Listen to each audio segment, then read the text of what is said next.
Hello students, today we are here with a new chapter, that is chapter 12, Ratio and Proportion. In this chapter we will learn about something ratio and proportion. In our daily life, many a times we compare two quantities of same type. For comparing quantities of the same type, we commonly use the method of taking difference between the quantities. In many situations, a more meaningful comparison between quantities is made by using division. That is, by seeing how many times one quantity is to the other quantity. This method is known as comparison by ratio. Let us understand this with one example. Here cost of one pen is given rupees 10 and cost of one pencil is rupees 5. If we have to compare the cost of pen with pencil, so we will find out with this by division. So here we have divided the cost of pen, that is rupees 10, by cost of pencil, that is rupees 5. Rupees 10 by 5, it means it is 2 by 1. Simplest form, it is 2 by 1. Here we can say that the cost of pen is 2 times of the cost of pencil.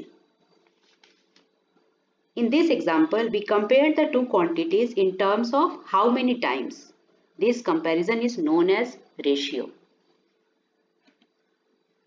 There are three different ways to write ratios. The first one is write the ratio using the word 2 between the two numbers being compared. Check one example. There are 10 girls and 27 boys in my class. So what is the ratio of girls to boys?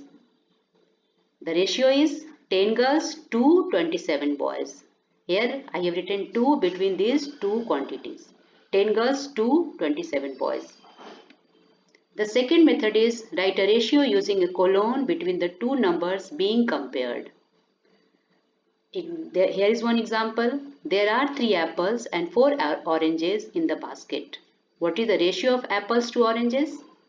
The ratio is 3 apples to 4 oranges, or we can write 3 colon 4 and we will read this 3 is to 4.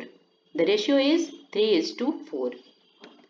The third one is write a ratio as fraction. Let us take one example. The length of a room is 30 meter and its breadth is 20 meter. So the ratio of length of the room to breadth of the room is 30 by 20.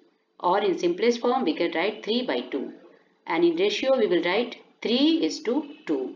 So the ratio of length of the room is to the breadth of the room is 3 is to 2. There are some rules for solving ratio problems. The first one is when writing ratios, the number should be written in the order in which the problem asks for them. Take one example. There are 10 girls and 27 boys in class 6D. So what is the ratio of girls to boys? The question asks for girls to boys. Therefore, girls will be listed first in the ratio. 10 girls to 27 boys. 10 is to 27.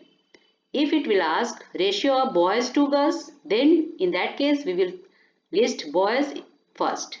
27 is to 10. All ratios must be written in the lowest terms. So to write into lowest term, we have to read the word problem carefully, then set up the ratio. Take one example. You scored 40 answers correct out of 45 problems on a test. Write the ratio of correct answers to total questions in the lowest form. So first of all, the ratio is 40, that is the correct answer, and the total number of questions are 45. So it is 40 to 45. Write into ratio 40 is to 45 and then in fraction 40 by 45.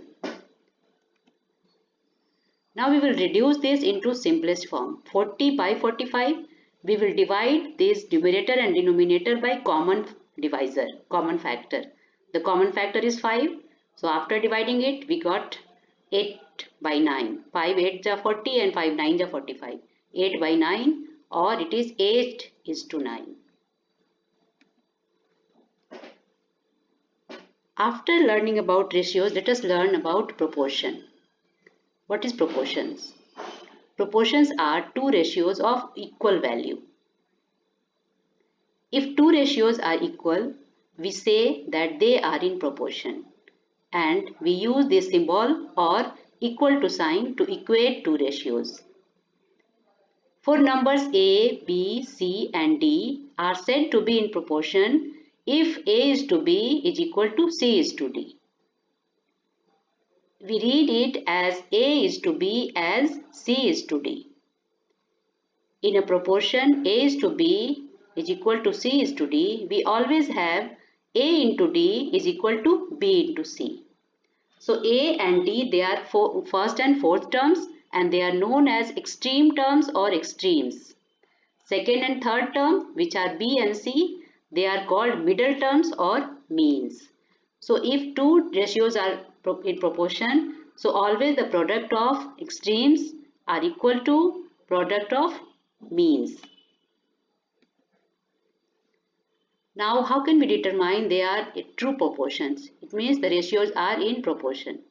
To determine a proportion true, cross multiply. If the cross products are equal, then it is a true proportion. Let us take two fractions, two ratios, 4 by 5 and 20 by 25. We have to check they are in proportion or not. So we will find out the product of extremes and product of means. So product of extremes are 4 into 25, that is 100, and product of means 20 into 5, that is 100. So both are same. The cross products are equal, therefore 4 by 5 and 20 by 25 makes a true proportion. Now the next thing we have to study in this chapter, that is unitary method. What do you understand by unitary method? If I give you one question, 20 pence cost rupees 400, how much does 1 pen cost? To find out the answer of this question, first of all you need to find the cost of 1 pen. So the cost of 1 pen is equal to rupees 400 divided by 20, that is rupees 20. Now the cost of 1 pen is 20 rupees. Now find out what is the cost of 30 such pens. To find out the total cost of 30 such pens, we need to multiply 30 by the cost of 1 pen, that is 30 multiplied by rupees 20, and the answer is rupees 600. So the total cost of 30 such pens is rupees 600. So we can say the method in which first we find the value of one unit and then the value of required number of units is known as unitary method. You can solve many more problems based on this method. That is all for this video. Thank you.